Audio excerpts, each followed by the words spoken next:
Kiujumla, hali ya uhalifu mkoa wa Mjini Magharibi Unguja ni shwari. Hatuna matukio makubwa yaliyojitokeza kipindi cha hivi karibuni. Ni matokeo ya kawaida ambayo kila yakijitokeza yanadhibitiwa. Na katika kipindi hichi cha mwezi mmoja tumeweza kufanya operation mbalimbali ambazo zimeweza kukamata watuhumiwa takriban 91 watuhuma makosa mbalimbali. Miongoni mwa watuhumiwa hao waliokamatwa yupo mtuhumiwa anayefahamika kwa jina Abdulkadir Juma Saleh. Huyu ana miaka 22, Mchaga wa Chuini, alikamatwa kule Magharibi A, na huyu alikuwa anatuhumiwa au ni mwizi sugu wa makosa ya unyang'anyi na wizi wa pikipiki. Mtuhumiwa huyu alikamatwa na pikipiki 3 za aina mbalimbali, ikiwemo pikipiki aina ADV 160, Vario 160 na Filano 160. Zote zina thamani ya shilingi milioni 18. Mtuhumiwa huyu katika kufanikisha uhalifu wake amekuwa anatumia mbinu ya kujifanya ni mtumishi wa vyombo vya dola, kwa maana anawaaminisha wale wanauza pikipiki kwamba yeye ni mtumishi wa jeshi la polisi au jeshi la wananchi, na kwamba anahitaji pikipiki kwa ajili ya matumizi yake.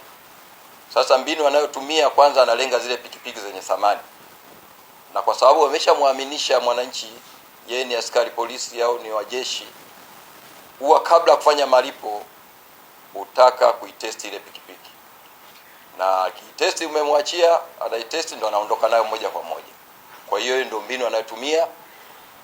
Ameweza kufanya hivyo kwa watu 3 ambao waliripoti kituoni, nasi tuliweka mtego, tumempata, na tunaamini kuna wengine wengi wameibiwa kwa mbinu hii.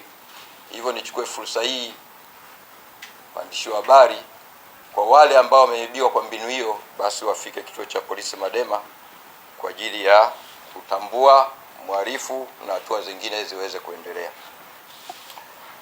Ndugu waandishi wa habari, kuna mtuhumiwa mwingine anaitwa Ali Mshamata Ali au maarufu Dizo. Ni miongoni wa watuhumiwa waliokamatwa na miaka 27, mshilazi wa Mwela huko Magharibi A. Mtuhumiwa huyu alikamatwa akiwa na pikipiki 2 za aina ya TVS. Mojawapo ilikuwa haina namba, lakini mojawapo ina namba Z441 PZ.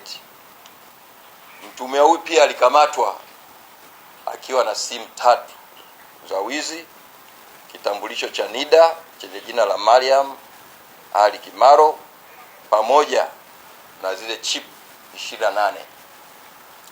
Na tunaamini hizi chip 28 manake haya ni mazalia ya simu ambazo zimeibiwa maeneo mbalimbali.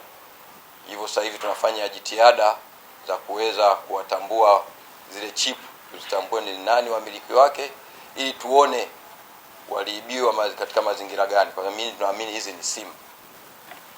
Ndugu waandishi wa habari, katika operation hizo tumefanikiwa kukamata hizi operation ambazo tulikuwa tunazifanya, pikipiki 14 za aina mbalimbali. Tumeweza kukamata madawa ya kulevya yanayosadikiwa ni bangi yenye uzito wa gramu 21 pamoja na ng'ombe dume katika kipindi hiki cha mwezi mmoja. Vile vile jitihada za kuimarisha usalama barabarani, jeshi la polisi kupitia kikosi cha usalama barabarani limekamata jumla ya makosa 3877 ya usalama barabarani katika kipindi hicho, ikiwa ni sehemu ya juhudi ya kuhakikisha sheria za usalama barabarani zinafuatwa na kupunguza ajali zinazoweza kuzuilika. Na katika kipindi hiki cha mwezi mmoja uliopita, jumla ajali 12 ziliripotiwa, ambapo kati ya hizo ajali 8 zilisababisha vifo vya watu 10 na ajali 4 zilisababisha majeruhi 8.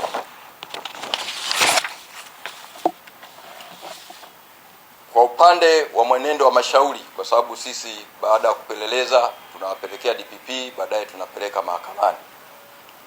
Kwa hiyo jumla ya kesi 65 zilifikishwa mahakamani katika kipindi cha mwezi mmoja.